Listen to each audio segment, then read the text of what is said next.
ఇదే కదా నీ కదా, ముగింపు లేనిదై సదా సాగదా.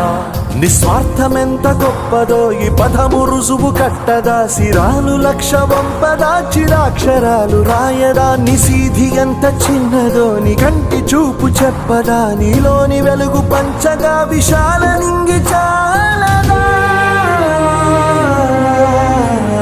మనుష్యులందు నీ కథ మహర్షిలాగా సాగదా, మనుష్యులందు నీ కథ మహర్షిలాగా సాగదా.